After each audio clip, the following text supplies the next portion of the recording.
In 3, 2, 1.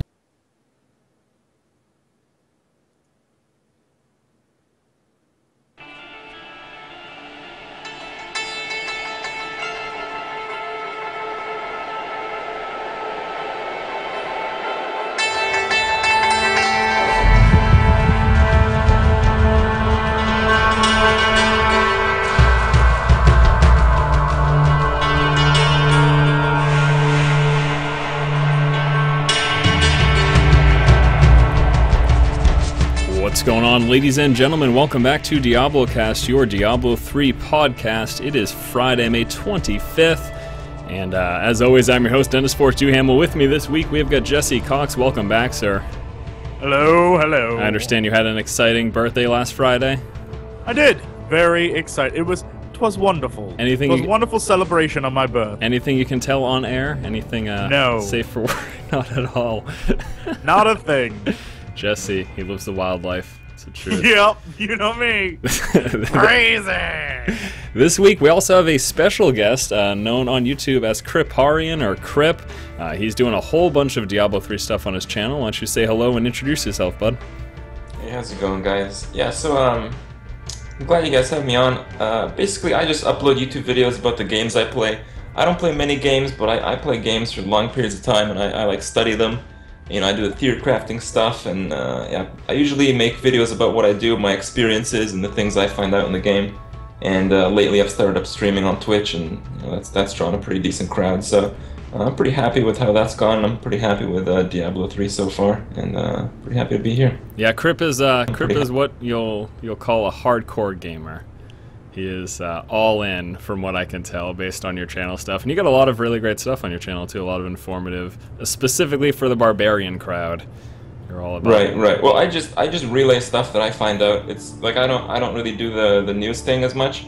You know, I just play the game. I'm all about the game. So when I find out something cool, I try to make a video about it, let other people know. Yeah. And every now and then it gives them a little cutting edge knowledge about the game, and it's good to know that stuff to exploit certain things. For sure, absolutely. All right, so this week's podcast, we will be starting off, as always, just giving a little bit of announcements, things that have happened in the world of Diablo 3 over the course of the past week. Then also for discussion, we'll be mentioning elective mode. If you don't use it yet, we'll try to remind you to do so. Also the fact that artisans can't add sockets, much to my dismay.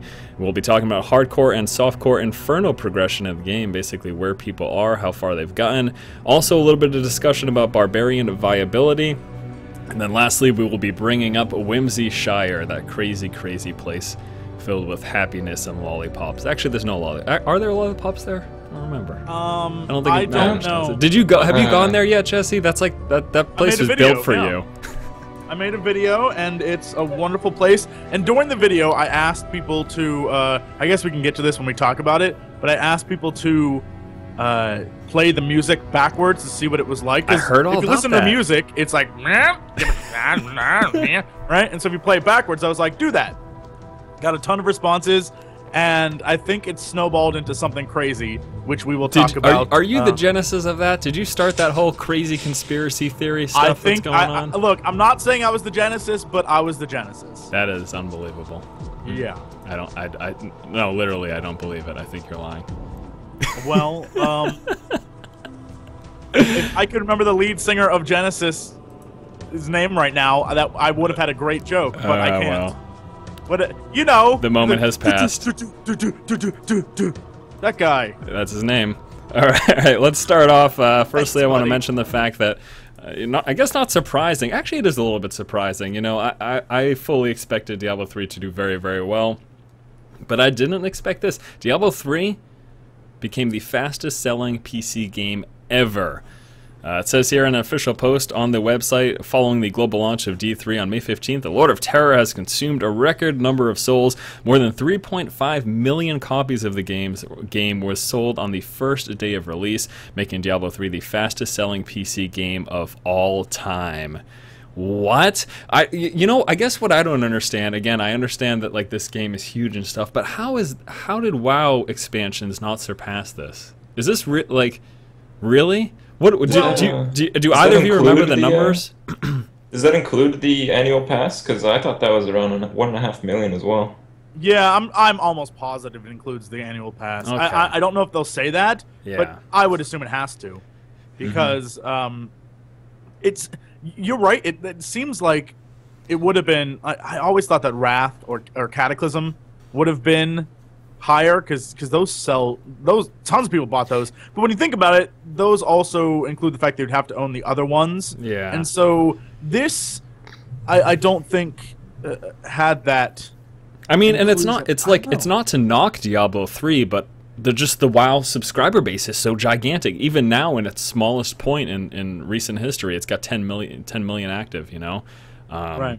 So I would figure, you know, those people would be buying the expansions the second they come out. Apparently not, though, and Diablo just broke the record. So, you know, kudos to them. It's just craziness to me. That's all I'm saying.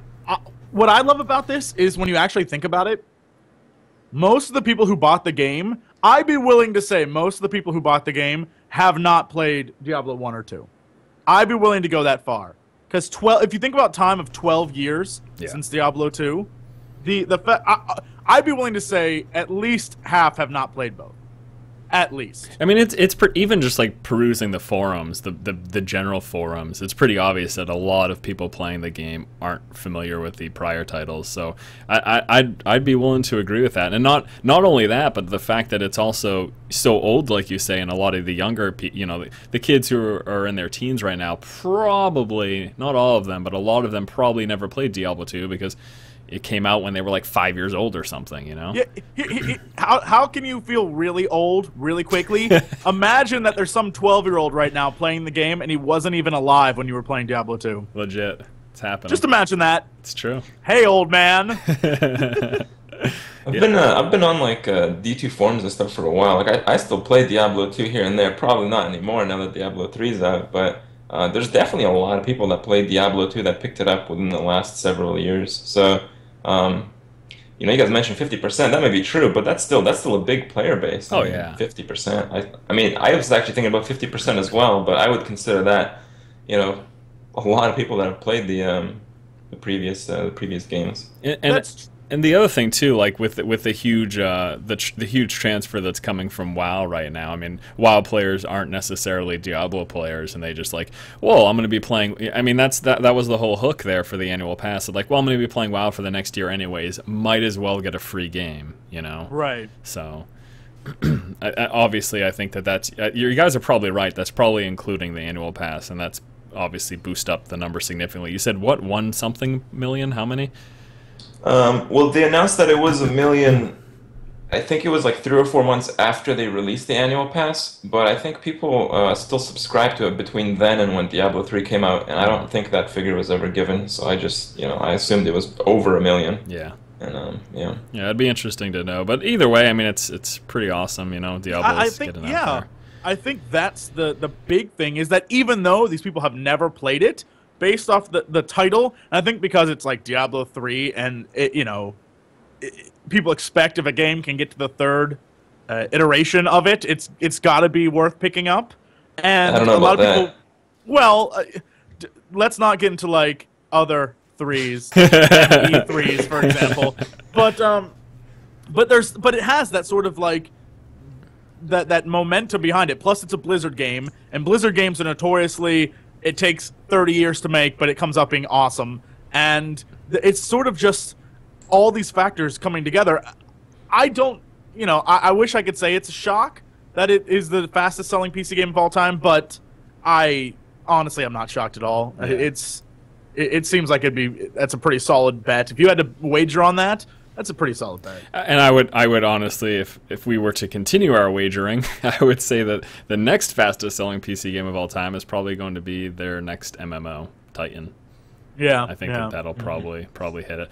Although the StarCraft 2 expansion should be pretty big, I don't know that that's going to be as big. But that's just all randomness, and it's not even really relevant here at all. And I know a lot of people have said, like, fastest PC selling game of all that doesn't mean anything. No one plays PC. Technically, all those people are stupid, because every one of them. In the last, every single one of them. In the last, I think it's something along the lines of like 3 years. I'm trying to think of the exact number on this, but the data trends of selling games on console versus PC has actually shifted, and now like PC is essentially the defining platform of most gaming, which is amazing and awesome. Yeah, because what happened for a while there was like PC players are nerds. Well, meanwhile, the console guys playing the exact same game. Like, I have a joystick, so I'm better than you. Right? But the idea is that consoles, because they're so old, like example, 360 is 7 years old, right? The graphics limitations that developers have, the games never look as good. They never play as well. There's all like 30 FPS, really? Yeah. Like, I mean, that's the top you can get with a system like that. Yeah. And so PC games are just becoming better and better. And until there's a new like System Wars, right? Next year, probably. Yeah, in the next, yeah, like whatever that 720 air quotes, you know, the PlayStation 4. Whenever those come out, that's when we'll get back into consoles more. But right now, PC gaming is like the top of the line. So when people say fastest selling PC game, that actually means a lot. Yeah. And it's not just some stupid thing like only geeks their mom's basement play. No, dude. No, you're stupid. Yeah. You're stupid. There was one thing I want to mention on the topic. I remember when Diablo 3 was yet to be released, I think Amazon said that Diablo 3 was the most pre-ordered game of all time. Yes, yeah, I remember that too. So that leads me to believe that there's actually a chance that 3.5 million figure does not include the annual pass, you know? That'd be cool. And I don't know if they're ever going to announce something like that, but it'd be interesting if that information somehow surfaced. And yeah. Yep. All right, next up, we're going to talk about hotfixes, most of which, you know, from what I've noticed over the past few days, the first major hotfix happened on the 18th. They're just trying to do things to stop, basically, I'll call them abusable builds. The first major hotfix that took place on the 18th was to Serenity for the Monk, and then following that, there were some additional hotfixes that came on the 22nd, making some major changes to the Wizard, again changes to the Monk and the Demon Hunter, and then lastly, we had some hotfixes on the 23rd as well for the monsters. But let's just talk about that. You know, there were some, I'll call them abusable builds. There was a change to the Monk's Serenity. There was a change to Energy Armor for the Wizard, specifically Force Armor, because they had that Wizard build where Wizards were basically tanking Inferno. What do you think about these changes, Crip? I want to ask you specifically, because I know right now you're all about farming Inferno, and I know you're running with a crew. Do you have any of your close friends that were affected by these changes? Have you had to change up any of your tactics because of the hotfixes that came through? Well, right now, we've already beat Inferno, so we don't... I mean, there's really not much point to playing as a team anymore. The game is actually a lot harder to play 4-player in Inferno because of the scaling. It's like so much more can go wrong, too. It's the difference, like, you know, on my barb, I can solo Inferno Act 3, Act 4, I can just tank it. Mm-hmm. But when you add, like, one other player, I get rocked. Like, the extra damage is just a little too much. And when you hit 4 players, I'm just, like, running away the whole time. Yeah. So the scaling's a little absurd, and these specs that they hotfixed were really the exceptions. You know, at the beginning, people were like, you know, barbs, they're so bad. Well, you know, you had all the other classes that had some kind of gimmick build that made them like invulnerable to damage. But now that they've more or less fixed it, it's kind of a little bit of a level playing field. I mean, you still have an advantage of the range because you don't need quite the gear as you do on a melee. But things like the Wizard really need to be fixed. I mean, you know, the first time we ran through the game, having a class that couldn't be killed in less than 3 hits is completely abusive. You mind explaining for people who maybe don't know how that whole Force Armor trick worked? It wasn't even a trick; it was just an ability, really. I mean, you could use certain other abilities to modify it, but basically the way it worked is you had this Force Armor. I don't remember what the rune was called, but the most you could get hit for was 1/3 of your life. So what you would do is you'd make a Wizard, and you'd deliberately not get Vitality, and you would get you'd get like life per second items. You wouldn't even need that much, and because you couldn't be killed, each hit would be maxed out at 1/3 of your life. So the least amount of hits I could kill you was 4, because it'd be 3, and then the life regen would actually push you over that one. So you could survive 4 hits no matter what. Mm-hmm. And on top of that, if you got like a dot or something like that, you would use like Diamond Skin. And the Diamond Skin check would be after the Force Armor. So, it would be before the Force Armor. So if you got like a dot that ticked for like 1k, and if you had like, you know, 5 or 6k life, obviously you'd get destroyed with that ability. But because the Diamond Skin happened first, then the diamond skin would absorb the dot, and you would use that to get rid of small damage, and you'd use your energy armor to get rid of the big damage. And essentially, you could go like super glass cannon build on a wizard, because the way the gear stacks is you can go all out survivability and like maybe almost survive Inferno like I do on my bard, but if you do that, you do no damage. You can do that on a wizard as well. But because of those skills, they didn't have to. They could just go all out damage, and if you go all out damage, you could hit absolutely crazy numbers. Yeah. So yeah, that's what the issue was, and this is in the first couple days. Like in the first couple days, no melee could survive like Act 3 and 4 Inferno, and these wizards were doing it fine, and they were doing it fine at the same time. They were doing like 100,000 DPS, no problem. So yeah, there was that with the wizard. And then I don't know there was the monk immunity. I remember seeing, I think it was Athene, they were also trying to push for world first stuff, and they were stacking 4 monks, and they were constantly immune, basically. Honestly, I think they dropped the ball on that one. We know of a much better monk exploit with 4 monks, but I didn't think they had to nerf Serenity. I mean, even if you saw Athene's video, they were dying like crazy on that boss. So, I mean, yeah, you could go all immune, but the timing kind of makes it somewhat balanced, I think. Yeah. I think the Serenity nerf was unnecessary. But the wizard thing, I think that was definitely required, and they should have taken care of that along with other things before releasing the game. And I don't know if you mentioned it, but there was... what do you Boo to that. I found out about that like the day before they fixed it. Yeah. I actually started making progress. Just Jesse's super excited. He's like, "Yes, I'm going to be overpowered." And then the hot That's fix all I comes wanted. through. All I wanted was to be overpowered. Heartbreak. Yeah. Oh, by the way, we have confirmation because chat blew up saying that it does not include the pass, the World of Warcraft annual pass numbers. Oh wow! So There this you is go. in fact legitimately a big seller. Wow, there you go. Mm-hmm. There you go.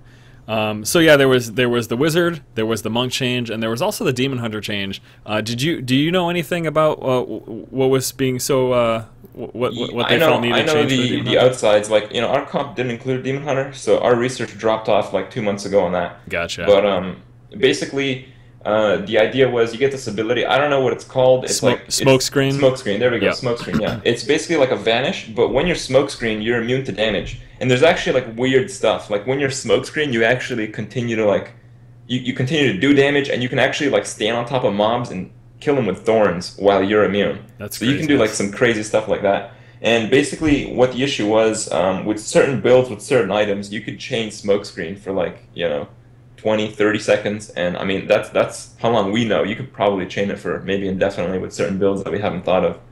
So yeah, the issue was you just had an exceedingly long immunity time, and when it comes to like multiplayer and defeating the game, if you have an immunity time over like 4 seconds, you essentially flop over a boss by rezzing your allies constantly. So that's the issue there. Yeah, so all these most recent changes started on the 18th, basically have all been to kind of weed out those builds that Blizzard evidently didn't find in internal testing. They've said specifically that they didn't test out Inferno too thoroughly. So I guess it's not that surprising that these builds are popping up that they just weren't aware of it, that they never ended up spotting for one reason or another. I mean, you always have to assume that the player base is going to find and exploit things that internal testers don't. This happens like all the time, in RPGs and MMOs, anything like that. So it's not that surprising that these things popped up or that they'll continue to pop up. I expect to continue to see builds that may be a bit too strong or not working as intended, I guess I'll call it. But evidently Blizzard's all over hotfixing these because this has been a fairly quick response, and I guess depending on how you view it, in Jesse's eyes it's terrible because because he wanted that OP-ness, but for the game balance and overall health, I think it's probably a good thing. So I'm actually really trying to explore Witch Doctor stuff because so few people play Witch Doctors. That's you true. know there's awesome exploits in there that that are just going to be like game changing. And because so few people play them, it won't be brought to light right away. That's where the money is. That's what I'm doing. That's my next goal. Oh yeah, that's exciting. There's another thing I wanted to add on the hotfix. Like, a lot of people had these specs planned beforehand. Like the wizard thing, I know that was a pretty big thing on the forums before the game came out, like months before the game came out. But you know, it wasn't as convincing to the players because we didn't know like every single mob in Inferno the first time you get to Act 3 one-shots you, right? So if that's the case, I mean, you know, you could see how those specs would be really, really overpowered. And I mean, I think it would have been reasonable to know these things ahead of time in terms of the specs. In terms of like all the other bugs in the game, yeah, you know, that's a different story. But yeah, or item balance, anything like that. Yeah, which we'll get to a little later, but there's been a lot of complaints about item balance, specifically legendaries being crap. First, though, I want to talk about account security. Early last week, the forums blew up with people talking about getting hacked and people losing their accounts, and obviously you can imagine why this would be a huge problem with the upcoming implementation of the real money auction house, which has been delayed again, most likely due to this and other factors. But yeah, there were a lot of people saying that they got their accounts hacked, and they even were claiming they had authenticators. Blizzard has came out and said they are liars, that they didn't. Yeah, there's no way. There's no way. It's just funny because Blizzard basically said that. They're like, you guys are full of shit. Like, you don't have authenticators, because if you did, then you wouldn't have gotten hacked. well, that's the only thing they can say, because they can't say the opposite, because then there's going to be a panic, right? Oh, yeah. And especially with the real money auction house, like, getting your account hacked with this in the game is a big problem, because people are going to have access to your PayPal account, basically, and they're going to be able to spend real money of yours. And then, you know, what I can envision happening is someone gets on someone hacks into an account, they've got whatever Battle.net balance, they spend all of it on items, and then they just ship those items off to somewhere else, and then they sell them on like a third-party site or something crazy like that, and make a huge profit. And that's really scary. So with those claims, obviously Blizzard going into damage control, being like, look guys, everything's all right. If you have an authenticator, you're safe. And on the official site, Diablo3.com, they even posted up basic preventative steps, including never give out your account information, practice good. How is this still an issue? Security. How is this still an issue? People are new to the interwebs, God. Jesse. Yeah. No. I have to agree. I think people are new. You have to meet the new guys. It is 2012. Babies come out of wombs already texting. Yeah. This is not an issue. People are just dumb. There are people out there who think they're immune to getting hacked, and so they don't get an authenticator. You can get one for free. Just stick it on your phone. Yeah. It's not. I mean, it's not a big deal. But Jesse, I can't afford a smartphone. Well, then go buy the $6 little thing that you can stick on your keychain. That's what I have. Then they'll say, I can't afford that, and then you'll be like, then why the fuck are you buying a $60 game? Yeah, why are you buying a $60 game then? Priorities, people. I mean, this is something where like, I think I mentioned this before. I have many friends who have two computers, one specifically for gaming, one for searching the internet. And even though they think that's a preventative step, they still get hacked. Yeah. I mean, if someone wants to hack your system or your computer or your game, and they really want it, they'll do it. So the only way you can stop them is by using the tools available to you, and that would be your authenticator. I mean, it's a pain in the ass to type in a 6-digit code every time you want to play. Well, I guess now you don't have to. But every so often they ask you, sure, it's a pain, but it's better than having to freak out at 4 in the morning like I did one time when everyone's like, dude, your account's being hacked. And I'm like, what? Like freaking, like, yeah. I mean, that's just stupid. For sure. And you know, I mean, it's true though, like people shouldn't really have this problem. And I do wonder how many people who got hacked responded to an email saying like, oh, get your free Diablo 3 gold dupe, or like something like that. Like I guarantee it's just someone who did something, got a phishing email, you know. Has to be. So I've been actually getting emails that have gone through my phishing filter, which are related to like World of Warcraft and Diablo 3 lately. So I think there's a big push in the phishing scene right now. And I mean that happens at launch, like yeah. Like and Blizzard even said like this happens at the launch of our games because there's huge phishing attempts and people fall for them, and that's kind of how it works. So don't be, you know, and you have to protect yourself. You're not going to be going out and trying to download Diablo 3 mods. If you do, you put yourself at risk. Unless we eventually get to a place where we've got a good solid site that, you know, puts out trusted mods, even though that's not allowed in Diablo 3, so I didn't say that. Until then, you're kind of running the risk of losing your account. So just be smart, be careful, change your passwords, have good passwords, not password 1. Doesn't work anymore, sorry. And really, when it comes down to it, with Blizzard games now, You never, ever, ever have to click a link in an email. You never have to do anything. Right. Yeah, if you see a link and it says it's from Blizzard, it's not from Blizzard because they will never send you a link. Yeah, Blizzard emails never have links in them. They say, like, go to Battle.net. Like, that's what they'll say. And so all you do is go to Battle.net and type in your information there, and anything they send to you in an email is on there. And so there's no reason to click any links. And if they say, like, you have to go and go to this website, and no, just go to Battle.net, and if this message is on there, then it's real. And if you get it's not, then it's fake. If you get an email from the Prince of Nigeria saying you won $10 million from inheritance, that's also not true. Wait, what? have you never got that email? Prince Motokumbe, you lied to me! People always talk about that, but I've never seen that. I've been clean of the Nigerians. I don't know. I literally, like, once a week I'll check. Sometimes it goes through. Most of the time it's in my spam folder. But I get someone from an email from a prince from some country, and I've like inherited billions of dollars, and I'm like, wow, that's great. Yeah, sure. All you need is my bank account information and my social. Absolutely, sounds good. They just want to wire it to you. Right. Yeah, that's right. Oh, silly me. So, you know, and again, I mentioned, you know, with these growing security concerns, a big concern about this is the real money auction house that's coming up, and I almost want to say it's as a direct result of all these security issues, but Blizzard announced that the real money auction house has been delayed yet again, so this is the third consecutive delay. And it looks like it's not going to be at least until sometime next month that we're going to be seeing this in the game. And you know, I'm fine with that because forget like the security stuff. I've even had stuff not go through. I've purchased items in the auction house to have it not show up in my completed items list. And as such, I can't put it in my shared stash. Like, that has happened to me at live, not during the beta. Like, since the game is launched, I've spent, you know, I spent 100,000 gold on some weapon while I was leveling up, and it just didn't show up. You know how infuriating that would be if real money was involved? So it's delayed, and that's great. Until they figure this stuff out, then they should just delay it as long as possible. Delayed indefinitely, for all I care. The gold auction house has been fine. I think a lot of people were like banking on making some money on the real life auction house. Oh, sorry, the real money auction house when the game first came out. But I think those people are going to be let down.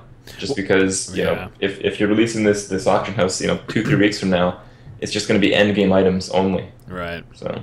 And you know, that's because I was thinking about that too. You know, the people who rush to 60 as soon as possible and start getting these items, they can really sell it for ludicrous amounts, and people are willing to pay it because it's you know, supply and demand. You know, but I guess what those people can do, I don't think like all hope is lost. They can just start stocking up gold right now and then eventually sell that gold for real money.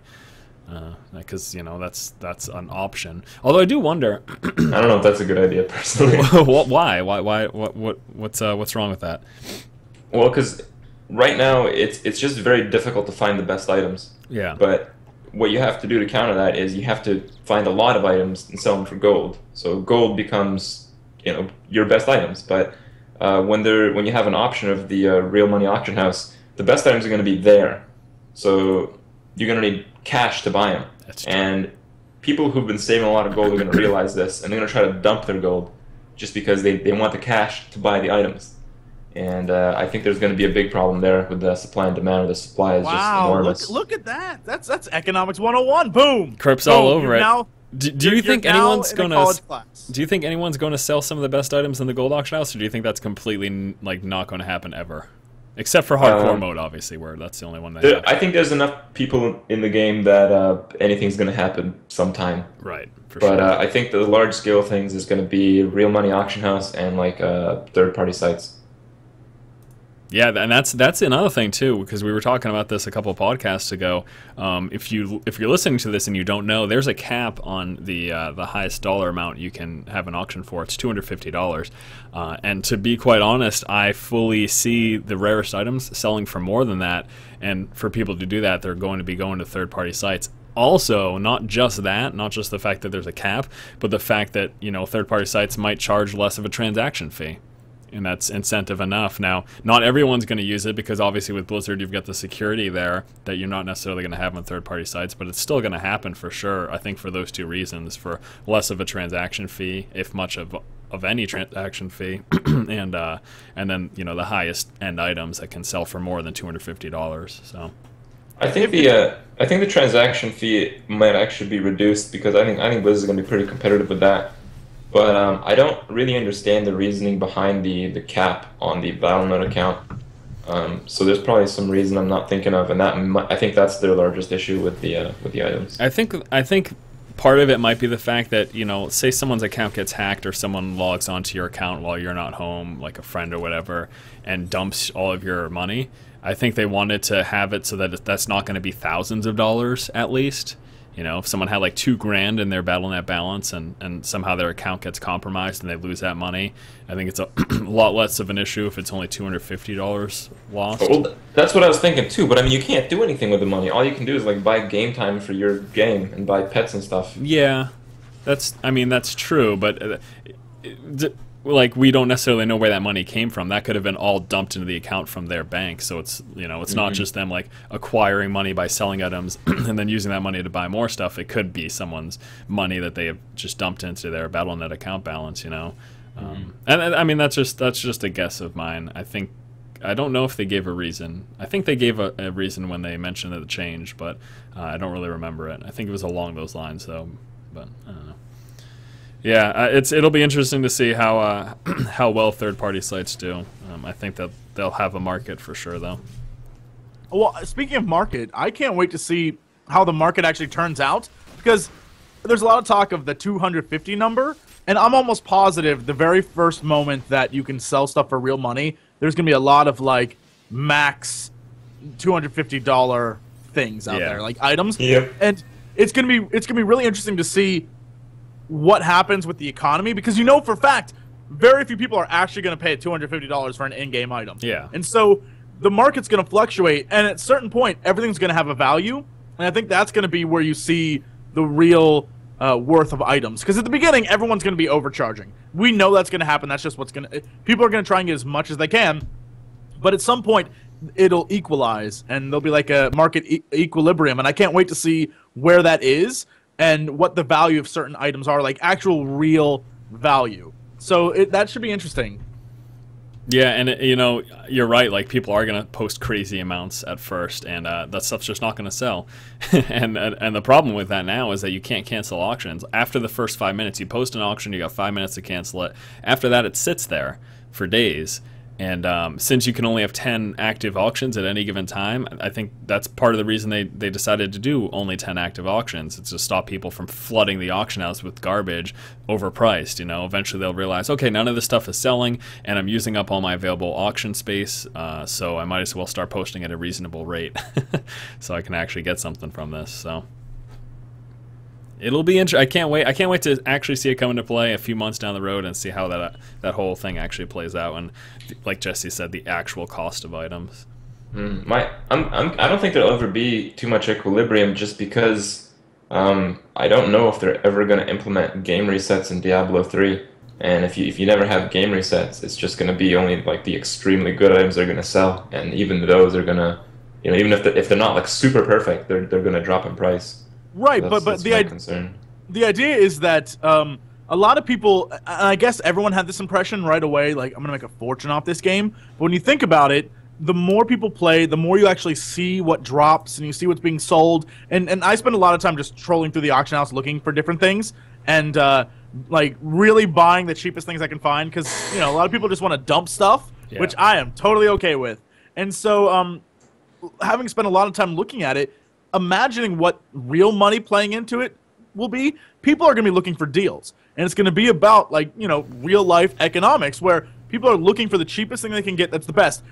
People, I guarantee, if there are two items and the stats are roughly the same, but one item is worse than the other, but it sells for $50 cheaper, they'll buy that over having a better item in game. Yeah. And they'll just be like, I'll use this to help farm me something better. So in people's minds, they're like, an amazing item, totally great, I'll sell it for $250. No one is going to buy that unless it's like the best of the best of the best. I mean, we don't give people enough credit with their money. People are really smart with their money. And they'll sit there and be like, do I want the best, or will I take the Walmart brand and go with that instead? And I have a feeling people will go with the cheaper one just because it's cheaper. Yeah. If they're going to spend money, they'll spend it that way. Yeah. And so the market will eventually, like, people, we won't see a lot of $250 items. I'm positive of that. And you know, another big part of the equation, and Crip, I know you mentioned, you know, the market getting saturated and items just being worth so little if there's no resets.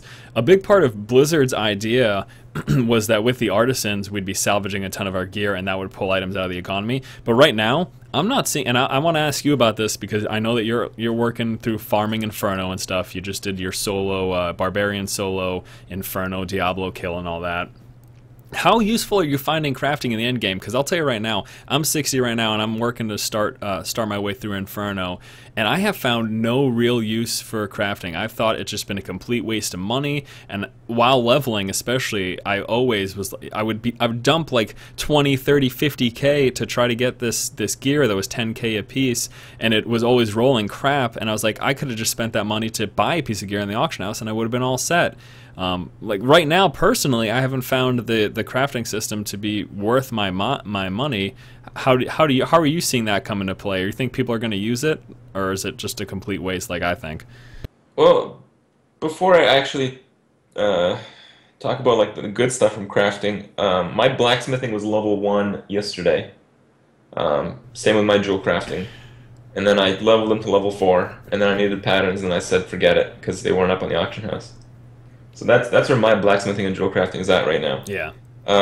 In reality, though, there are a few, and I mean very few, very few items that can have insane stats when you craft them.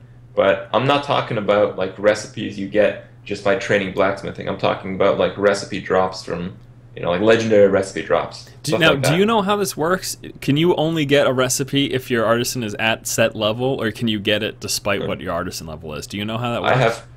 I don't know exactly how it works. Maybe it has a reduced chance, but I personally have seen dropped in a single player game level 10 recipes, and like I said, I didn't, like my crafting was level 1 at the time. Okay, so it must not be, you know. They're extremely rare, which is probably why some people have not seen them. Yeah.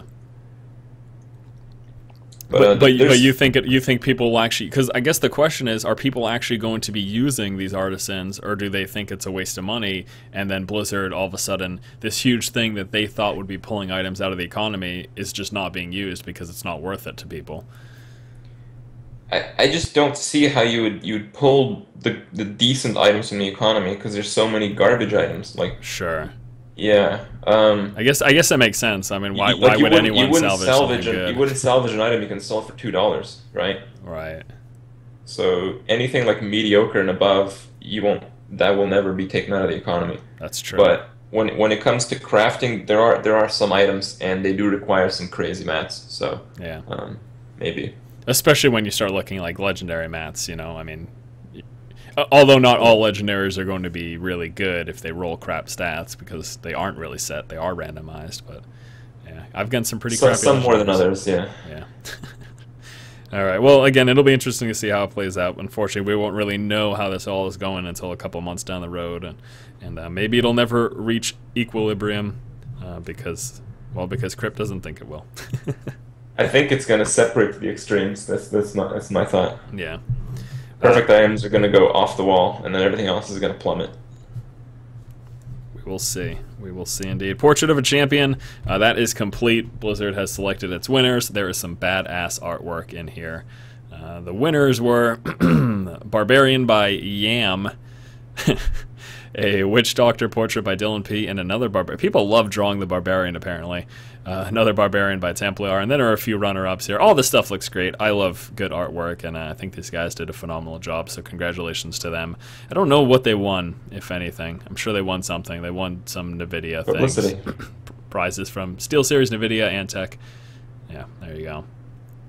Sharp-looking images, though. Congratulations to you guys. Plus, they get their artwork featured on Diablo3.com, and I'm sure that's a boon to their career as artists.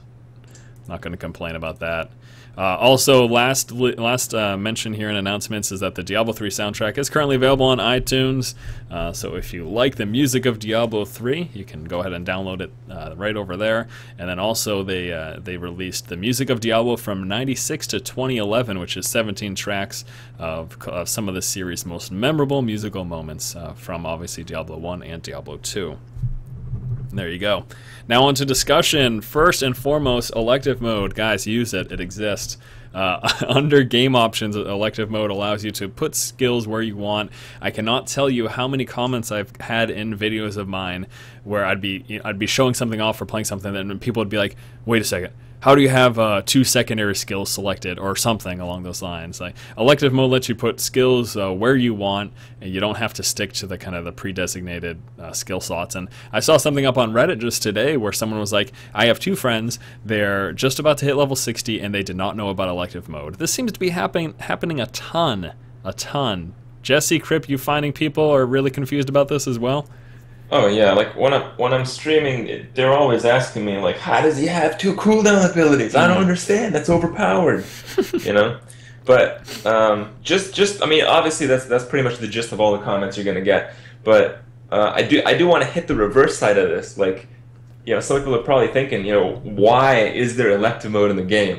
And this is the question that we've been trying to answer for a while now, and we actually have an answer. We have a purpose for elective mode. Why it Ready exists? for it? Do tell. Alright, here's the purpose. When you're farming like Inferno or Hell and you're going for Nephilim Valor stacks, if you turn elective mode off, your skills are actually locked on your bar. You can't accidentally click them off to lose your Valor stacks. Really? There you go. Huh. There you go. Okay, so they're now actually... Solution. That's a solution right there. There's That's a why it's purpose for it. A purpose. That's really fun. You know, I was wondering if there was a skill lock thing, because I've done that before, and that was That's super the skill lock, infuriating. yeah. It won't screw up your spec, but it'll lock in your skills if you change it back off. Yeah.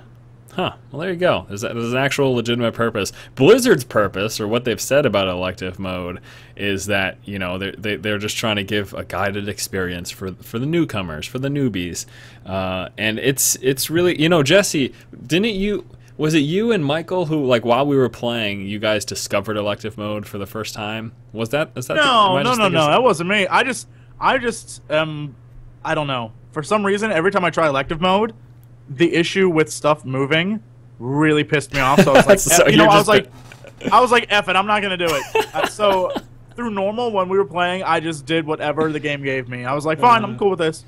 But now that I'm going through Nightmare on, like I'm soloing Nightmare, Yeah. that has changed. Yeah. But doing it on normal, playing with friends, I mean, it's not that big of an issue.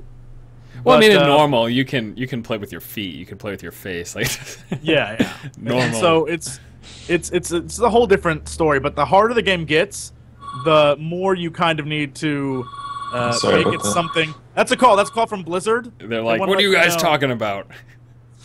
Don't bash on elective mode. Yeah, This like, was our "What?" best idea in Diablo 3. Yeah. It's too funny, too funny. So yes, elective mode, please use it. It is in your game options. It lets you put skills where you want. Really, really obviously beneficial. Also wanted to mention the fact that artisans can't add sockets. I don't understand why they are not letting it. Their response was that adding complexity to systems isn't a problem for us, but it has to enhance the gameplay, not add an element of tedium just for the sake of intricacy. So basically they're saying that while they could have had, you know, I just assumed that the Jewel Crafter added sockets to item, and apparently I was an idiot for thinking that, because Blizzard's like, well, yeah, sure, we could add this, and this would be kind of another wave of stats that you could have, but we're not going to just throw it in there just so you can dump more stats into your character if it doesn't actually enhance the gameplay, is what they said. Jesse, do you care about this at all? First of all, does it matter to you that you can't socket items?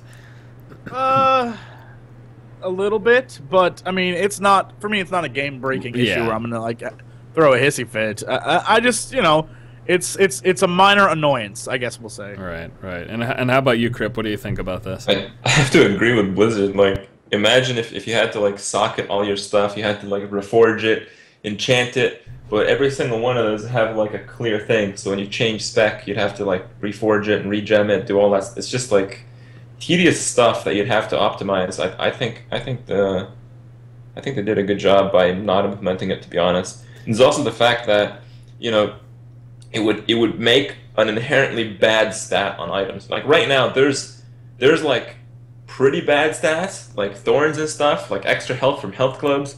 You know, that's pretty bad, pretty useless. But if you could socket an item and the stat would show up on an item as a socket, you know, that would be a negative. So you'd be like, oh man, I just wasted a stat slot on my craft because it rolled a socket, you know. Right. So, yeah, it had to be adjusted a little bit. Right. If it was going to happen.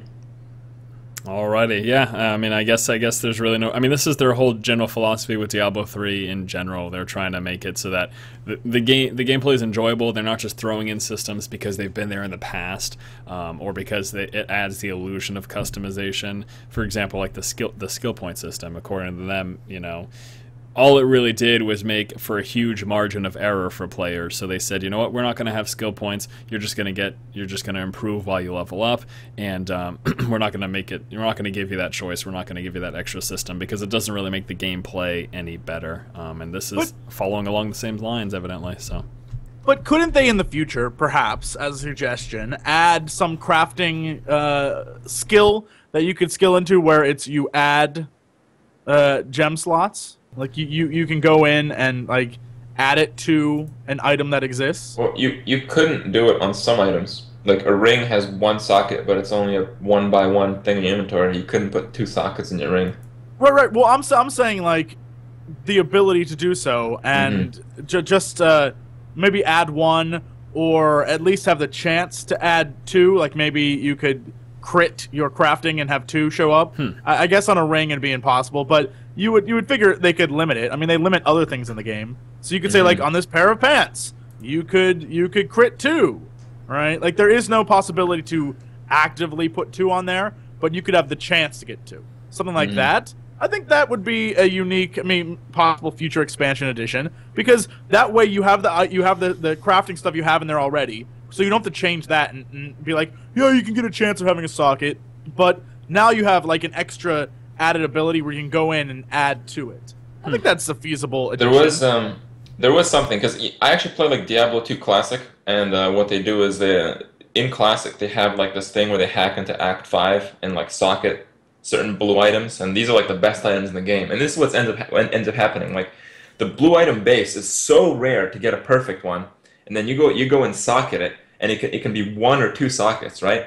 So that determines if the item that you've been searching for and paid so much for like weeks, it determines instantly if it's worthless or worth something. And I think with top-end items, if you have any kind of random element like that, I think it'll be a huge letdown for some players, because I think that really sucks. Like, imagine you got the perfect pair of pants ever, and you go to the socket guy, which can do 1 or 2 sockets, and then you get 1 socket. You know, that's pretty. That's Diablo, though. That's randomness. Yeah, I mean that's the randomness. Yeah. Well, no, it's Diablo's all about getting disappointed. It is random, but in Diablo, it's all at once. Like you get a good item or you don't get a good item. It shouldn't be like you get the best item ever, and then you enchant it, and it becomes not the best item ever. that sucks. I don't know. But I don't know. I think it's kind of fun. As crappy as it is, it's not fun for the person it happens to, but it's fun to laugh at them. So yeah, that's good. Well, I can agree with that. Yeah. All right. Also wanted to now talk about progression in the game. Basically, where people are. Obviously, there was the big rush to world first and all of that stuff, and we have one of the main contenders here in Crip. Crip and his Team No Life crew. Which is a great name, obviously. But yeah, I just want to kind of talk about where people are at, how far people have gotten. So, Crip, I mean, you were at the forefront there. Why don't you give us the lowdown? What was the ranking system? We got a first, second, and third place for the world first Inferno clears. You can explain it however you want. You're going to take the reins on this one. It's pretty difficult to tell. Honestly, we know of solo clears before anyone else. Yeah. And so Inferno is significantly easier if you do it solo. There's just no question about that. I mean, maybe a 2-player group might do okay, but I'm pretty sure solo is as the optimal for Inferno, just because the damage scaling and the burst scaling, and the mob control. That's a really big one as well. So the first player that did it was a wizard, and he was using that energy stuff, the energy shield where you can't get killed in less than 3 hits. Right. So, I mean, he did it. He did it by the book. I mean, there was something overpowered in the game. There was certain overpowered mode to do it on. Mix those twos up, put in the effort, put in the time, and did a good job. So we got beat by that guy, and we got beat by Method by I think it was like 3 hours, something like that. Yeah. Do you have any rebuttal to them? Any reason why that happened, or is it just kind of the way the dice rolled and whatever? Well, they were playing like as much as they possibly could. We were playing as much as we possibly could. We beat them to like Butcher and some of Act 2 by a little bit, despite their 9-hour advantage. So we did really well at the beginning, but they really outgeared us big time in the later half of Inferno. And that's all RNG. I mean, you can only do so much about that. Did you guys have like a backup team helping you farm gear or anything like that? No, I know we some had none people of that. We used the gear that we found. Period. Yeah. We hardly used the auction house even. I think they had some help, but I mean, I don't know that for sure. What I do know is initially we didn't think gear was as important, but now that I've played through the game by myself as a barb solo, gear is like everything. Yeah. Considering our gear disadvantage, I felt we did pretty well. But there's also the fact that I haven't heard of like first Asia kill or anything like that, and I think there's a very good chance that like the first couple kills, probably several that beat us are Asia kills, just because they're not really in the media right now. Yeah. Yeah. I mean, they also got the game, so many hours before everyone else. So. Right. And go ahead. The concern that we had when we were doing our run was that the lag was like unbearable, like probably like half the time. I don't know what kind of pings you guys have, but pretty much all of us were playing like minimum at 250, usually in the mid 300s, pretty much all hours of the day. And then during prime time, it would be like 600-700 completely unplayable. And when mobs are two-shotting you, that's not something that you can deal with. Yeah. Definitely for the first couple of days there were huge spikes for me. We didn't really encounter I don't remember it being too bad at the live stream, Jesse, do you? I know after that, like for a couple of days I had some major issues here and there, but yeah, I don't know what it is about every time I log in, and this just might be the game sort of catching up with itself, but every time I log in for the first 5 minutes it's laggy as hell, and then it just sort of equalizes and becomes functional. But it was like that in the beta too. I noticed. Like it's always been that way. You first engage in combat, and there's like huge lag spikes for the first minute or two. It's really random and kind of infuriating. I don't know what it is. Is that going to be like? I'm assuming that's just like server-side Blizzard stuff. If I had to throw a guess out there, but. I don't know. I guess you guys don't know either. You guys are useless. Unbelievable. I mean, that was how the Inferno progression worked. Now, from that point forward, how's things looking? Do you know much about anyone else, or are you just kind of working on your own thing right now, Crip, in terms of farming Inferno? Like, not just boss kills, because I think it's pretty clear, the understanding that really the most difficult thing in the game is the champion packs and elite packs. Yeah, like bosses aren't as hard. You get their mechanics, you know what it is, you just gotta avoid what you gotta avoid, hit when you can hit, and that's it. It's the champion packs when you get so many random affixes and all this crap, and then you pull 2 of them and stuff like that. How are you in terms of in terms of farming the champion packs and the game itself? Well, as a team, we can't do it. As a solo barb, I can do it. As a solo wizard, I'm pretty sure he can do it. And as a solo witch doctor, he can do some things. The monk, he's not playing too much. He's a little bit undergeared, but he's doing like Act 2, early Act 3, I'm pretty sure. Yeah. But I mean, my barb has absolutely insane gear, and I was just raffle stomping Act 1 and 2. In the last couple days, and I started doing Act 3. I think I started yesterday. Maybe I started the day before. I don't remember exactly. I think it was yesterday. And I used a certain quest to get Tyrell to help me out, because I could stay alive in Act 3, but it'd take me really long to kill stuff. So I get Tyrell to help me kill stuff. And that are you using the follower nice. in Inferno? Is it completely useless? Yeah. Oh, it's great. I use the Enchantress. Yeah. The Enchantress sometimes like confuses like the Colossal Gorger, and he just like one shots a pack. So, so there's good stuff. I also decked out my Enchantress because the followers they gain 2.5 times the benefit of stats. So if you in-stack your follower, it crits. I mean, it hits for like 10k, and it has that AOE attack. So sometimes there's like a pack of skeletons, and then it casts the AOE, and it kills all of them, like on Inferno. So That's crazy. if you stack your follower with gear, the follower's actually really good. But if you don't have great gear on them, they're going to be terrible. I'm glad that's the case too, because initially Blizzard was talking about followers and they weren't going to be viable past normal. Like they were just going to gimp them past normal, and their idea was, all right, we start the game with followers, people play solo, and then they go into Nightmare and followers are crap, kind of to force them into, hey, I should play with other people. I got used to having someone else around. It's the opposite. Like you cannot play with other people on higher difficulty levels. Yeah, it's really. But one thing I noticed is like I was trying to farm Act 3 to try to go to Act 4 because, that Act 1 to Act 2 is a huge jump. Act 2 to Act 3 is a huge jump.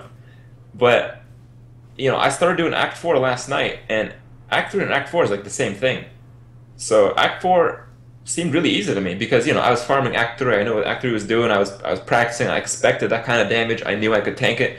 And then I hit up Act 4 Inferno Soul on my Barb, and it was okay.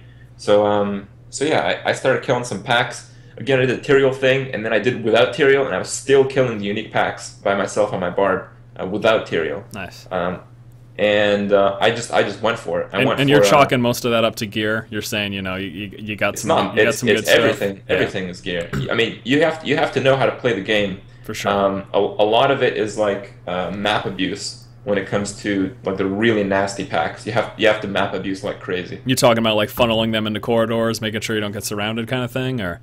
I mean, there's that, but there's like really off the wall stuff as well. Like there's countering and rage mechanics and stuff like that. Yeah.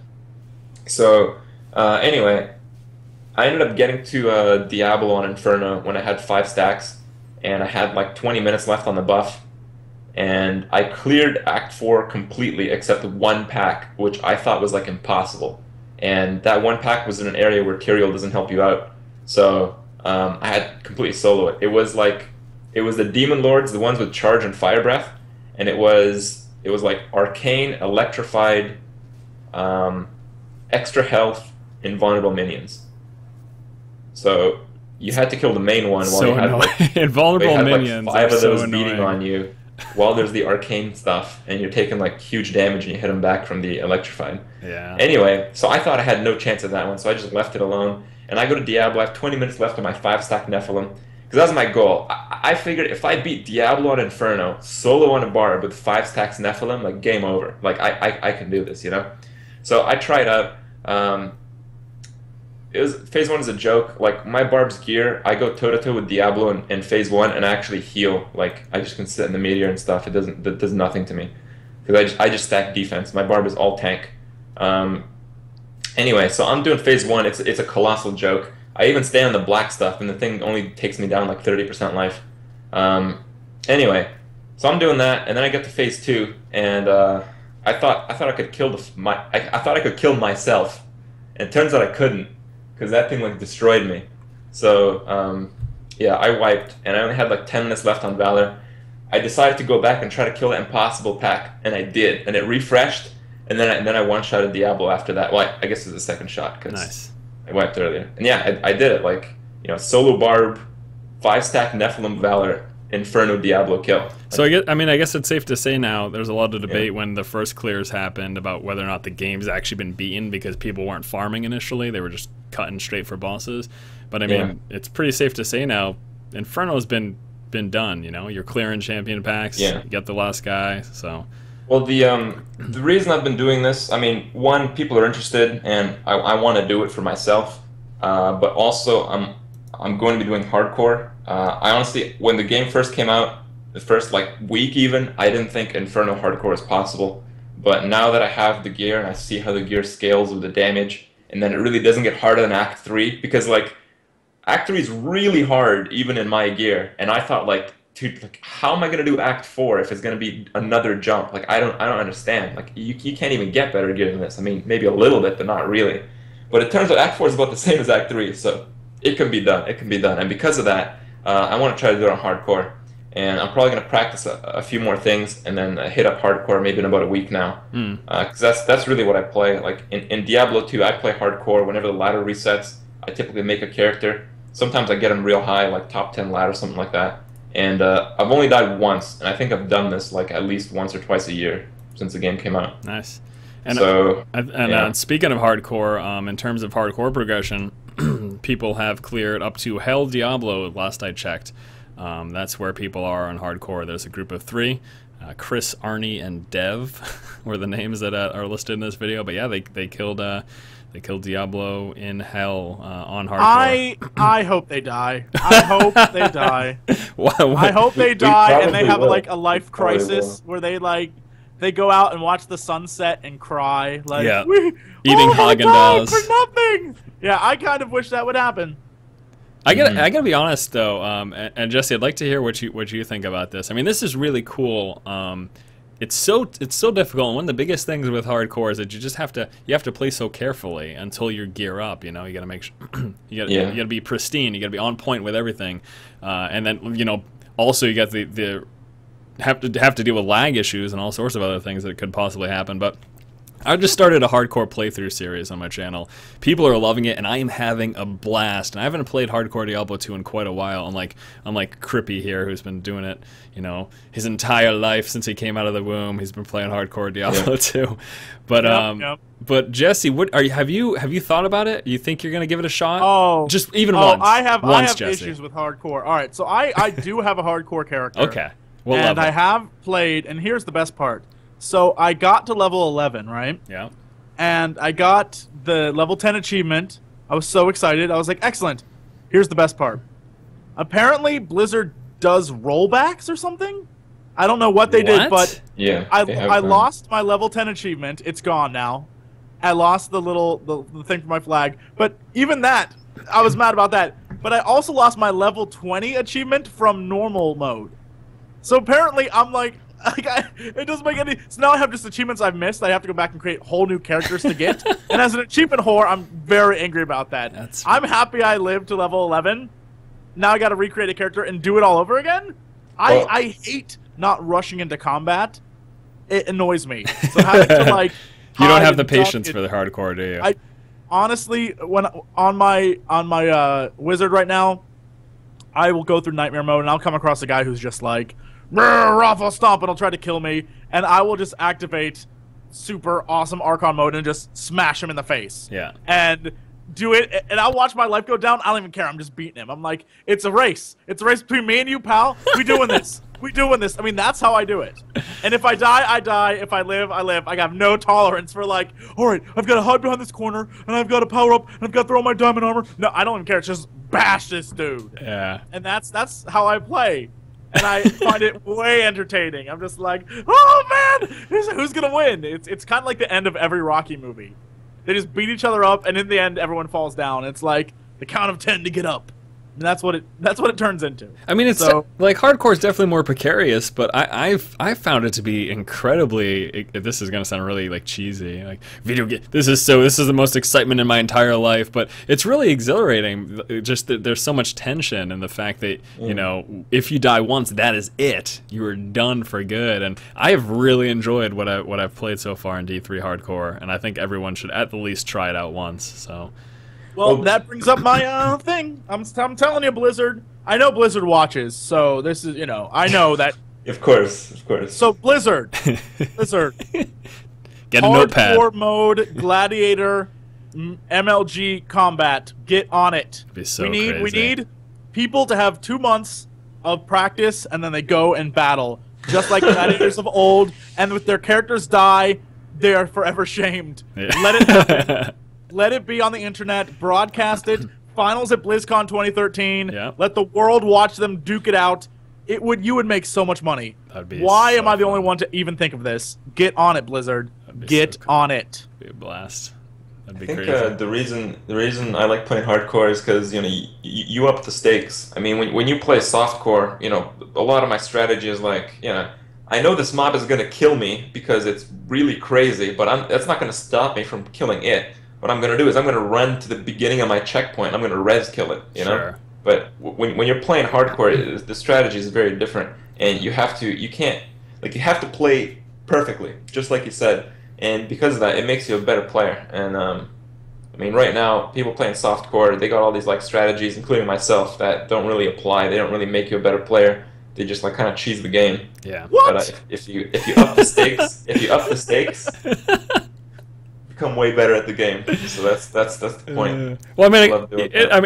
it also all comes down to like why people play or how they play, because not everyone really cares about that, That's right. That's right. just just the way it is for some people. But even if you don't care about trying to be like the best player or the best gamer you can be, even if you just play to relax after a hard day of work and you just want to have fun, take it easy, I think it's still an experience that everyone should try, because it's just nuts. It is crazy. It's a lot of fun. And like I said, I started a Let's Play series on hardcore on my channel. I'm having a blast. People seem to enjoy watching it as well. Just because I freak out every time I drop below 50% health. I'm like, crap, all right, do this.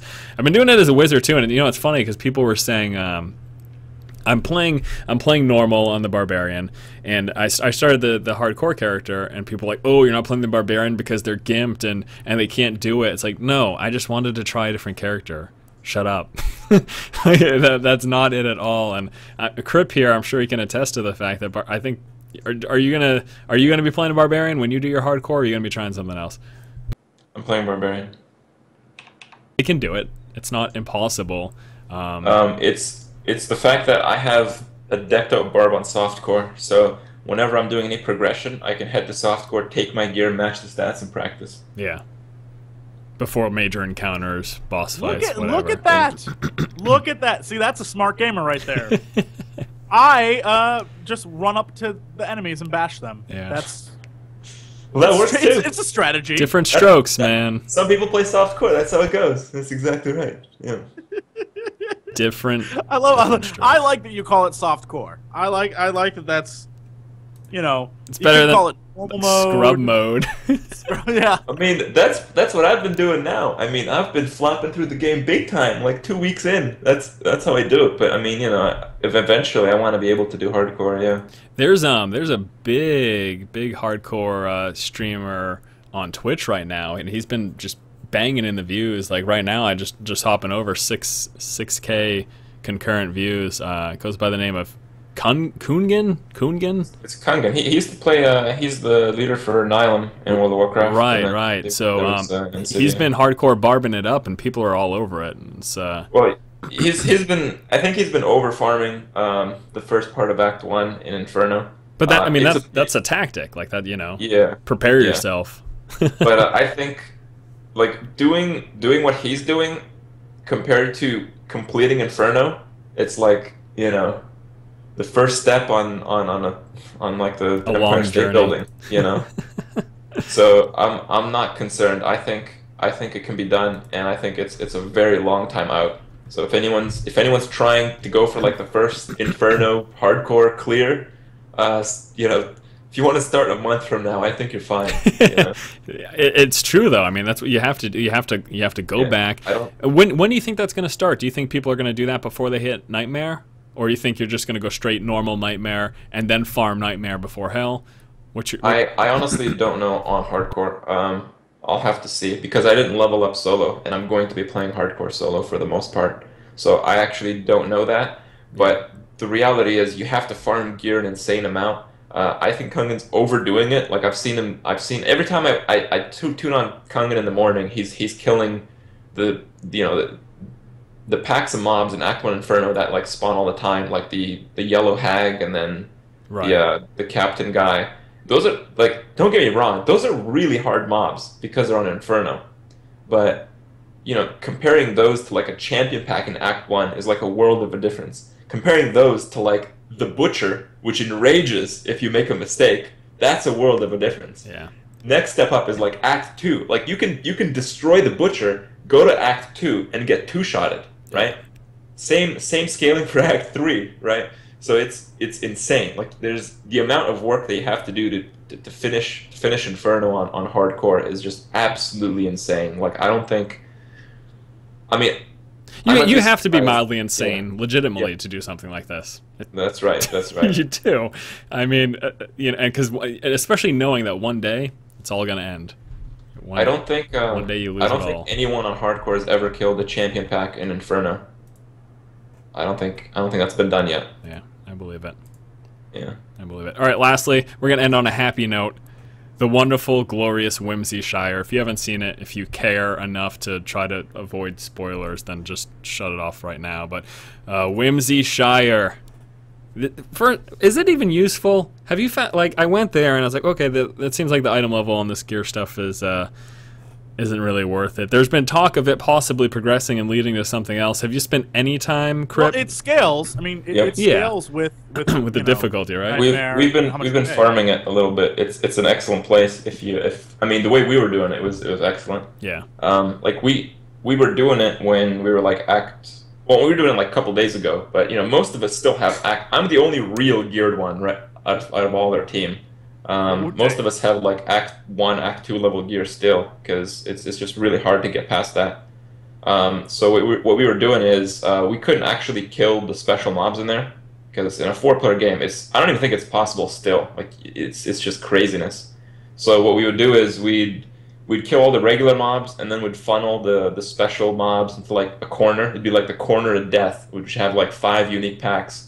And you know, we wouldn't res there; we'd res someplace else. So we just like funnel them there, and then we'd like go kill 5 champion packs in Act 1 to get 5 stacks of Valor, and then we'd equip all our Magic Find on every single character, which is like 260 Magic Find. And then we'd click on all the clouds and the pinatas and shit, and that would net you some really, really good gear. Free loot. Yeah. Jesse, how did you enjoy Whimsy Shire? Yeah, let's not make this serious. Whimsy Shire is you running around. You're like, well, there's packs and you got to... No, you touch clouds and they smile and shoot loot out their butts. There's presents on the ground that explode with items. You get attacked by teddy bears and ponies. It's an amazing place. I don't know which one, but this really reminded me of one of the Marios. Am I losing it here? Wasn't one Mario like super rainbowy or something? Bouncing clouds. Mario 64. Well, maybe? I mean there are guys in like I guess all the basic components of Mario are in here, except for the but ponies. I don't think, yeah, teddy bears are kind of there. Or those are raccoons with tails. I mean, I really think the whole area though is really clever, and the best part about it, the absolute best part about it is, if you remember, even though I think they announced Diablo 3 at the Worldwide Invitational, the BlizzCon after that, they did like a Diablo 3 announcement thing. Yeah. And they were like, we don't really have any screenshots to show you guys, so here's what we're going to do. And they posted that picture of the ponies and the rainbows and said Diablo 3 and like the funny letters, right? That was years and years ago. Yeah. Which means this idea was already in their mind even before like we ever saw first images of games. They probably did this before they even worked on any of the acts. They're like, all right, we need Whimsy Shire in here. And here's the thing. My Little Pony was not around then, so I'm convinced Blizzard invented My Little Pony. What? No, you're full of it. Well, not like the My old Little school Pony wasn't but the around? new one. Like the new one, Friendship is Magic, that all the bronies How are do you into. know that name? First off, how are you on the internet and not knowing? I don't know. As a member of the Reddit community, it is my job to know everything and be hip to the kids. I've got to know what the kids are into these days. The other thing I think about here is just Nyan Cat just bouncing along, having a great time. I mean, it's just an incredibly fun. It's so silly. I think that's why it's so entertaining. Oh, and that's the point. And you know, the best part is I posted a video on this. I think you did too, Jesse. Like, people in the comments were like, "This is bullcrap. Diablo's supposed to be gothic." How can you not see that this is a joke? Like, this is obviously not serious. I mean, we posted the intro to it when you go talk to the dead Cow King, right? And like everything he says is just really bad puns, like, this is orderly, right? Like, just really stupid things. And then your character goes completely, like, breaks the fourth wall and is like, this is the secret cow level, right? It's supposed to be a joke. It's a hidden Easter egg, fun joke, just like the cow level, even though it was at the time still gothic-y looking. You're fighting giant cows, and it became a running gag in all the Blizzard games. Like, there is no cow level was a cheat code for many games. Like, that's how you could become invincible. Yeah. There's all sorts of different things, and this is just this. A lot of people, I don't know why people assume Blizzard is like constantly serious, but this I mean, I loved this thing. The clouds are seriously the best part for me. The fact that you touch the clouds and they poop out loot and they just are like, hey. It's so funny. I don't know why they didn't have you voice the clouds, Jesse. I think that would have worked. Seriously, the clouds would have been like, "That's not rain. I'm just peeing on you." That's clouds. It's what a great addition. Yeah. But with that said, we have to talk about like the super creepy part of it. It may be darker than we think. What? All right, let's go. Because now there's rumors going around that there's a world like Inception, Whimsy Shire, basically. Like people are thinking that there's like a world within a world and all sorts of stuff like that. So why don't you let loose, Jesse? Why don't you let loose? Okay, so this is, you can actually look it up on Reddit. I think it's something called it's like Diablo 3 potentially has an ARG, alternate reality game within it. I have no clue. I mean, this is just people. I didn't create this, so don't look at me if it's real. But a lot of people are saying like it may just be other Easter eggs in the game and not really something big. Yeah. But it's very neat. And so during the playthrough that we were doing of Whimsy Shire, we asked people, hey, the music in the background is really weird. Like, for anyone who has listened to the music or watched a video of it, the music definitely sounds like it's being played backwards. Yeah. It's just, it's weird, it's strange. If you've ever seen that video of, like, the haunted Majora's Mask video on YouTube, where the guy, like, picks up the game and it's really creepy and weird. Look that up if you want to get scared on YouTube. But, it's kind of like that, where the music is backwards, like, right? Well, you can, like, tell something's being said, or, in this case, the music's being played backwards. Well, I said, go forth, play that backwards, send us videos. And so it's been all over the internet, people playing it backwards. Well, it turns out that snowballed into people going online and, like, listening to music backwards. And apparently it relates to another song. And again, go to the Reddit thing about the Diablo 3 ARG. I'm gonna pop it up here. So you go to reddit.com/r/Diablo, and then it's fourth from the top right now. It's got a spoiler on it, but it's Diablo 3 potentially has an ARG, alternate reality game, contained in it. And then you click on that, and there's like just an entire page of information about this. It's literally walls of text, and people are really into it. And I think I love that about especially ARGs. Like I don't know if people remember when The Dark Knight came out, and there was a Joker alternate reality game where it was like all sorts of different websites on the internet were being taken over, and you had to like explore stuff. And then in real life, you'd go to like certain locations and you'd find things. Like stuff like that is really cool. I think Lost, the show, did a lot of that too. And so it's kind of fun to see communities get involved and try to discover things together. And in this case, it relates to the music in the background. Apparently, is very similar to a song.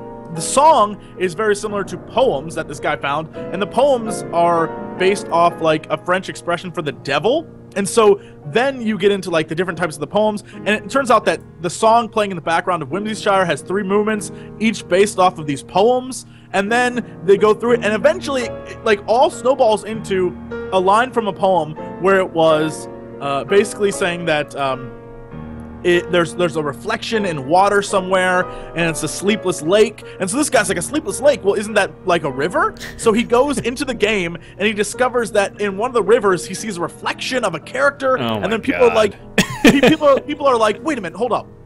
That's not your character, that's a different character. And so like, who is this? And so then they go like, well, that's the load screen. So is there something on the load screen that we're looking for? So it's just snowballing. Right, and so then other people are like, well, this isn't, this isn't real. And other people are like, no, I did a Photoshop, like, explore thing, like, that's in the game. And then they're like, it was removed from the game. What happened? And then some guy found something in the Hangman area. Like, there's an event with the Hangman tree, and skeletons pop up, and someone found stuff with that. And so it's just snowballing more and more. And people don't know if this is one elaborate Easter egg or if it's actually something Blizzard has hidden in the game. But either way, it's completely awesome. I love how you don't just even care if retained it's all not of that step by step, by the way. I have to I want say. to let you know, I left out a ton because I think people should read it, because the more you read, the more creeped out you get, because it's real in-depth, like, weird. It's sort of like, why? It almost makes you think, like, why would Blizzard put this in the game? And knowing people at Blizzard, I know it's just to mess with people. Like, I'm positive there's no reason this is in the game, and they're like, how can we easily mess with people? And it's and the worst, I guess the best part, is there's thousands and thousands of comments. Like, it shows top 200, and you can show 500, but I guarantee the 500 I've looked through are different every day. Yeah. Like, it's so many people are into this. It's awesome. And so I don't know if this will amount to anything, but the fact that it exists is kind of terrific. I hope so. I hope so. I hope this all like culminates into one giant whatever. It doesn't even have to be like another level or anything, but just like something in the game would be pretty cool. And by the way, just so you know, I was playing the music while you were talking this whole time, so I'm sure people were like super tripping. Did you play it forwards or backwards? Forwards, you played it in forwards. normal mode? Yeah, if you play it in normal mode, it's creepy, and you can tell. Like, you can tell that there's something with it. Like, there's something going on in the background. And so that's why when we were broadcasting, we were like, someone get this music, play it backwards. And it's kind of like the old records, like the old records back in the day, where I'm trying to think off the top of my head. There's so many, but the big one that a lot of people were freaking out about was Kiss. Like, it wasn't like if you play Kiss backwards, it's Kiss music or something.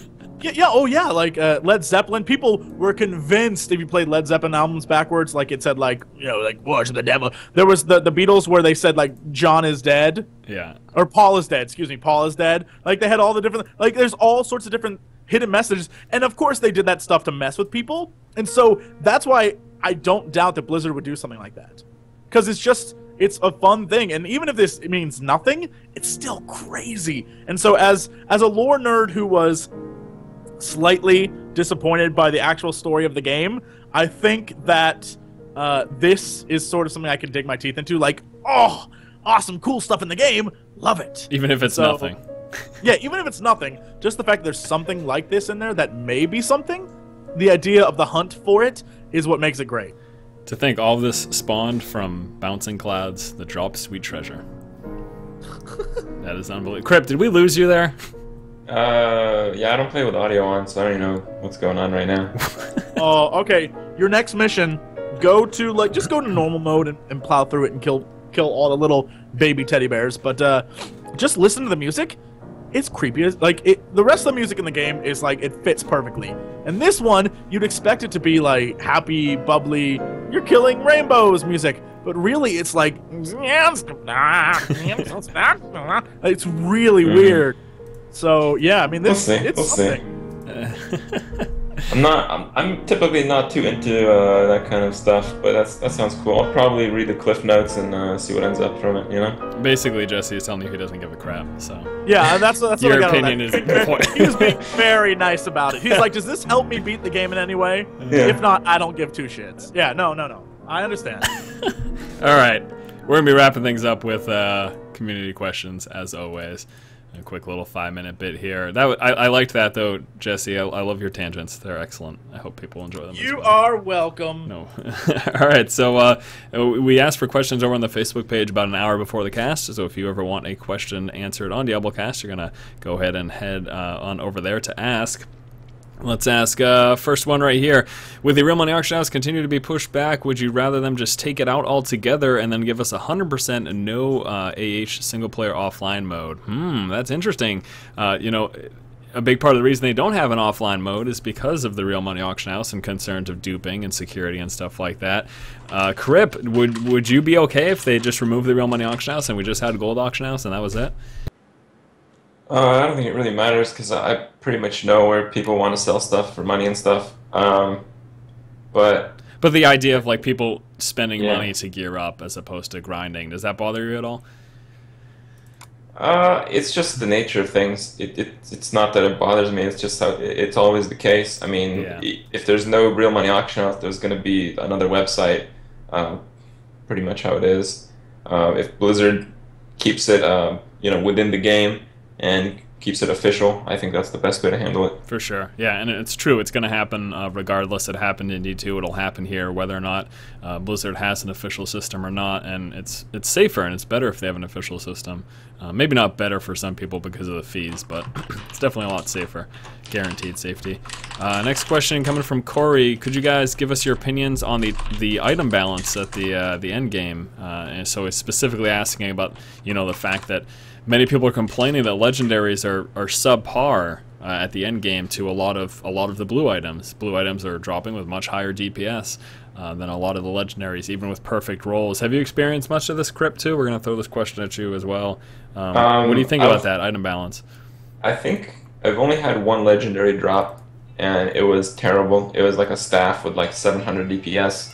Level 60 staff was like Archon staff or something, 700 DPS with no relevant stats. And I just sold it for like, I put it up as a joke. I'm like, who would buy this? I just put it up for like 700k when gold is actually pretty significant, because this is like day 3 or something. And it sold instantly. It was like 3 seconds, sold. So, I don't know, people like the legendaries. I'm happy enough to make money off of them, but I think most of them are terrible. Are you okay with that, though? Do you think that they should rebalance legendaries so that they are better than, or at least they have a chance of being better than many of these blues? Well, what they did in D2 is a lot of the legendaries. Well, I played Classic, right? Mm-hmm. So if you want to talk about worthless legendaries, you talk about Classic, and they weren't even worthless in Classic. They had like 1 or 2 significant stats that you couldn't get anywhere. Like, you know, not so much like, let's say SOJ with plus skills, but let's say like Mage Fist. So like Mage Fist would give you cast speed on gloves, and that couldn't show up in any other form on gloves. So it would be useful in that sense, and be useful in the sense that you know, in LOD and so on, you would get these items, and it would be like level based. So in Diablo 3, you just get to level 60, no problem, you know. But in Diablo 2, you'd be stuck at certain levels, and you know, oh man, I can use Mage Fist at, I don't know, what was it, like 28 or something? Yeah. And then you feel so happy about that, because the second you get it, you feel so overpowered, and you're just making characters constantly in that game. But I don't see that happening in Diablo 3. So I think that lower level legendaries are, the majority of them are completely worthless, and the high level legendaries, at least the weapons, are also pretty worthless. But there are some pretty significant legendaries. Like, I think String of Ears is unbelievably good. Storm Shield, even like Justice Lantern. You know, there's legendaries out there with stats that are insane. Like, you can get a Storm Shield with 32% block. That's crazy. You can't get close to that on anything else. That's crazy. The default stats on Storm Shield is like Strength, All Resist 70. You know, reduce damage from elites and reduce damage from melee. It's an absolutely insane shield. So, you know, there's some insane legendaries out there, but there are a good portion which are totally worthless. And I don't know, that should be looked into, in my opinion. Yeah, I think that's the biggest concern. People see legendaries and they think that they should be the best, or at least have the potential of being the best. And a lot of them are getting outshined by blues. So we'll see if Blizzard decides to rebalance that or not. Last question, and a fun one. What are you guys doing to counter carpal tunnel syndrome? Jesse, you got anything in the works? You safe in your hands at all? Or are you just not reckless? You know what? I feel like this is one of those questions where I'll be like, oh, you know, not playing, taking breaks. Really? I'm going to get horrible carpal tunnel. Shove your hand in a bucket of ice. I mean, I wish I could say taking breaks, but having played several nights of like 8 hours in a row, I'm convinced my hand is ruined. Just ruined. So, don't be me, is what I'm saying. Crip, what about you? You're on hardcore streaks. Are you doing anything to save your hands? I don't know. Never really had carpal tunnel. Just play games all the time. He says it now. Give it 5 years. He'll be like, I can't play anymore. I don't know. I think wearing gloves is supposed to help. If you wear like fingerless gloves or something, I think that's supposed to help. Sometimes I feel like a little ache, but it's never, you know, it's never repetitive. Well, the problem is it's just gonna hit you like a truck one day.